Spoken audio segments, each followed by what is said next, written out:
महाशिवरात्रि के पावन पर्व पर महाशिवरात्रि की यह पावन कथा अवश्य पढ़नी चाहिए। शिवरात्रि की यह कथा महान फल देने वाली होती है। भगवान शिव बड़े भोले हैं, वह आसानी से प्रसन्न होते हैं। वह सच्चे मन से जल अर्पित कर देने मात्र से भक्तों पर प्रसन्न हो जाते हैं, भक्तों के दुखों को दूर कर देते हैं और उन्हें अपने लोक में स्थान देते हैं। महाशिवरात्रि का पावन दिन भगवान शिव को प्रसन्न करने का सबसे बड़ा अवसर है। इस दिन भगवान शिव की पूजा करें, वह महाशिवरात्रि के व्रत की कथा को पढ़ें। शिव पुराण के अनुसार शिवरात्रि की कथा इस प्रकार है। पूर्व काल में चित्रभानु नामक एक शिकारी था। जानवरों की हत्या करके वह अपने परिवार का पालन पोषण करता था। वह एक साहूकार का कर्जदार था, लेकिन वह उसका ऋण समय पर नहीं चुका सका। क्रोधित होकर उस साहूकार ने शिकारी को एक शिव मठ में बंदी बना दिया। संयोग से उस दिन शिवरात्रि थी। शिकारी नेत्र बंद करके भगवान शिव जी का ध्यान करता रहा। चतुर्दशी को उसने शिवरात्रि की व्रत की कथा सुनी। शाम होते ही साहूकार ने उसे अपने पास बुलाया और कहने लगा, कल तक तुम मेरा सारा कर्ज चुका देना।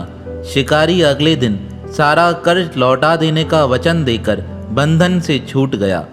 अपने रोज के नियम की भांति वह जंगल में शिकार के लिए निकला, लेकिन दिन भर बंदी गृह में रहने के कारण भूख प्यास से व्याकुल था।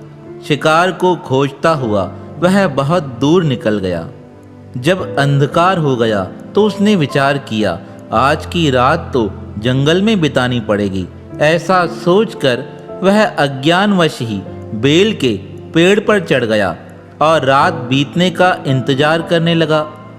बिल्व वृक्ष के नीचे एक शिवलिंग था जो बिल्व पत्रों से ढका हुआ था। शिकारी को उसका पता न चला। पड़ाव बनाते समय उसने जो टहनियाँ तोड़ी वह संयोग से शिवलिंग पर गिरती चली गई। इस प्रकार दिन भर भूखे प्यासे शिकारी का व्रत भी हो गया और शिवलिंग पर बिल पत्र भी चढ़ गए। एक पहर बीत जाने पर एक सहगर्भा हिरणी तालाब पर पानी पीने पहुंची। शिकारी ने धनुष पर तीर चढ़ाकर जो ही प्रत्यंचा खींची, वह हिरणी बोली, मैं गर्भिणी हूँ, शीघ्र ही प्रसव करूंगी। तुम एक साथ दो जीवों की हत्या करोगे जो ठीक नहीं है। मैं बच्चे को जन्म देकर शीघ्र ही तुम्हारे पास आ जाऊंगी, मुझे तब मार लेना। शिकारी को दया आ गई। उसने प्रत्यंचा ढीली कर दी और हिरणी जंगलों में लुप्त हो गई। प्रत्यंचा चढ़ाने तथा ढीली करने के वक्त पुनः कुछ बिल्व पत्र अनायास ही टूटकर शिवलिंग पर गिर गए। इस प्रकार उससे अनजाने में ही प्रथम पहर का पूजन संपन्न हो गया। कुछ देर बाद एक पुनः हिरणी उधर से निकली। शिकारी की प्रसन्नता का ठिकाना न रहा। समीप आने पर उसने धनुष पर बाण चढ़ाया। तब उसे देखकर हिरणी विनम्रता से बोली, हे शिकारी, मैं थोड़ी देर पहले ऋतु से निवृत्त हुई हूँ, कामातुर विहरणी हूँ, अपने प्रिय की खोज में भटक रही हूँ। मैं अपने पति से मिलकर शीघ्र ही तुम्हारे पास वापस आ जाऊंगी। शिकारी ने उसे भी जाने दिया। 2 बार शिकार को खोकर शिकारी का माथा ठनका। वह चिंता में पड़ गया। रात्रि का आखिरी पहर बीत रहा था। इस बार भी उसके धनुष से लगकर बेल पत्र शिवलिंग पर जा गिरे। दूसरे पहर भी पूजा संपन्न हो गई। तभी एक अन्य हिरणी अपने बच्चों के साथ उधर से निकली। शिकारी के लिए यह सुनहरा अवसर था। उसने धनुष पर तीर चढ़ाने में देर नहीं लगाई। वह तीर छोड़ने ही वाला था, तभी अचानक से वह हिरणी बोली, हे शिकारी, मैं इन बच्चों को इनके पिता के हवाले करके लौट आऊंगी। इस समय मुझे मत मारो, मैं वापस आऊंगी, यह मेरा वचन है। तुम बाद में मुझे मार कर मेरा शिकार कर लेना। इस बार शिकारी हंसा और बोला, सामने आए शिकार को छोड़ दूं? मैं ऐसा मूर्ख नहीं हूँ। इससे पहले मैं 2 बार अपना शिकार खो चुका हूँ। मेरे बच्चे भूख प्यास से व्याकुल हो रहे हैं। उत्तर में हिरनी ने कहा, तुम्हें अपने बच्चों की चिंता सता रही है। अपने बच्चों से इतनी ममता है, तुम ये नहीं समझ सकते। मैं तो इनकी माँ हूँ, मुझे अपने बच्चों की कितनी चिंता होगी और इन बच्चों के साथ मेरी कितनी ममता जुड़ी होगी। हे शिकारी, मेरा विश्वास करो, मैं इन्हें इनके पिता के पास छोड़कर तुरंत लौटने की प्रतिज्ञा करती हूँ।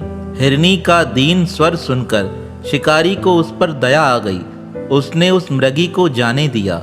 शिकार के अभाव में तथा भूख प्यास से व्याकुल शिकारी अनजाने में ही बेल वृक्ष पर बैठा बेल पत्र तोड़ तोड़ कर नीचे फेंकता रहा। सुबह होने पर एक हष्ट पुष्ट मृग उसी रास्ते पर आया। शिकारी ने सोच लिया, इसका शिकार अवश्य करूंगा। शिकारी की तनी प्रत्यंचा देखकर वह हिरन विनीत स्वर में बोला, हे शिकारी, यदि तुमने मुझसे पूर्व आने वाली 3 हिरनियों और उनके छोटे बच्चों को मार डाला है तो मुझे अवश्य मार डालो। मुझे मारने में विलंब न करो, ताकि मुझे उनके वियोग में एक क्षण भी दुख न सहना पड़े। मैं उन तीनों हिरनियों का पति हूँ। यदि तुमने उन्हें जीवन दान दिया है तो मुझे भी कुछ क्षण के लिए जीवन देने की कृपा करो। मैं उनसे मिलकर तुम्हारे समक्ष उपस्थित हो जाऊंगा। मृग की बात सुनते ही शिकारी के सामने पूरी रात का घटनाक्रम घूम गया। उसने सारी कथा मृग को सुना दी। तब मृग ने कहा, मेरी तीनों पत्नियां जिस प्रकार प्रतिज्ञाबद्ध होकर गई हैं, मेरी मृत्यु से अपने धर्म का पालन नहीं कर पाएंगी। अतः जैसे तुमने उन्हें विश्वास पात्र मानकर छोड़ा है, वैसे ही मुझे भी जाने दो। मैं उन सबके साथ तुम्हारे सामने शीघ्र ही उपस्थित होता हूँ। शिकारी ने उसे भी जाने दिया। इस प्रकार प्रातः हो गई। उपवास, रात्रि जागरण तथा शिवलिंग पर बेलपत्र चढ़ने से अनजाने में ही शिवरात्रि की पूजा पूर्ण हो गई। पर अनजाने में की हुई पूजन का परिणाम उसे तत्काल मिला। शिकारी का हृदय निर्मल हो गया था। उसमें भगवत शक्ति का वास हो गया था। थोड़ी देर बाद वह हिरन सपरिवार शिकारी के समक्ष उपस्थित हुआ ताकि वह उनका शिकार कर सके। किंतु जंगली पशुओं की ऐसी सत्यता, सात्विकता, सामूहिक प्रेम भावना देखकर शिकारी को बड़ी गिलानी हुई। उसने मृग परिवार को जीवन दान दे दिया। अनजाने में शिवरात्रि के व्रत का पालन करने पर भी शिकारी को मोक्ष की प्राप्ति हुई। जब मृत्यु काल में यमदूत उसकी आत्मा को लेके जाने के लिए उपस्थित हुए, तब शिवगणों ने उन्हें वापस भेज दिया तथा शिकारी को शिवलोक लेकर गए। शिवजी की कृपा से ही अपने इस जन्म में राजा चित्रभानु अपने पिछले जन्म को याद रख पाए तथा महाशिवरात्रि के महत्व को जानकर उसका अगले जन्म में भी उन्होंने सच्चे हृदय के साथ पालन किया। शिकारी की कथा अनुसार महादेव तो अनजाने में किए गए व्रत का भी महान फल देते हैं, पर वास्तव में महादेव शिकारी की दया भाव से प्रसन्न हुए। अपने परिवार के कष्ट का ध्यान होते हुए भी शिकारी ने मृग परिवार को जाने दिया। यह करुणा ही वस्तुतः उस शिकारी को उन पंडित व पुजारियों से उत्कृष्ट बना देती है, जो कि सिर्फ रात्रि जागरण, उपवास, दूध दही वह बेलपत्र आदि द्वारा भगवान शिव को प्रसन्न करना चाहते हैं। इस कथा में सबसे महत्वपूर्ण बात यह है कि शिव किसी भी प्रकार से किए गए पूजन को स्वीकार कर लेते हैं अथवा वह भोलेनाथ हैं। भगवान हर वस्तु को स्वीकार कर लेते हैं, आप भाव से या कुभाव से। पर अगर भगवान शिव को बेलपत्र अर्पण करते हो, आपके बेलपत्र पर वह रीझ कर आपके समक्ष उपस्थित हो जाते हैं। वास्तव में शिकारी शिव पूजन नहीं कर रहा था। इसका अर्थ यह भी हुआ वह किसी तरह भी किसी फल की कामना मन में नहीं रख रहा था। उसने मृग परिवार को समय व जीवन दान दिया, जो शिव पूजन के समान है। शिव का अर्थ होता है कल्याण करना। उस शिकारी ने उन मूक प्राणियों का कल्याण किया, इसलिए उसे शिव तत्व का साक्षात्कार हो गया। परोपकार करने के लिए महाशिवरात्रि का यह पावन दिवस है, इसे कभी भूलना नहीं चाहिए। पुराणों में 4 प्रकार की शिवरात्रि पूजन का वर्णन मिलता है। नित्य शिवरात्रि, मासिक शिवरात्रि, प्रथम शिवरात्रि और महाशिवरात्रि। पुराणों में वर्णित अंतिम शिवरात्रि ही महाशिवरात्रि है। शिवरात्रि का पावन अर्थ है भगवान शिव में अपने आप को लीन कर देना। यह एक रात्रि है, उस रात्रि में अपने आप को परमात्मा में समर्पित कर देना। यह वेला है परमात्मा से मिलन की और यह कथा है महाशिवरात्रि के पावन पर्व की। जो सच्चे श्रद्धा भाव के साथ इस कथा को सुनते हैं उनके अनेक जन्मों के पाप नाश हो जाते हैं। बोलिए श्री गौरी शंकर भगवान की जय।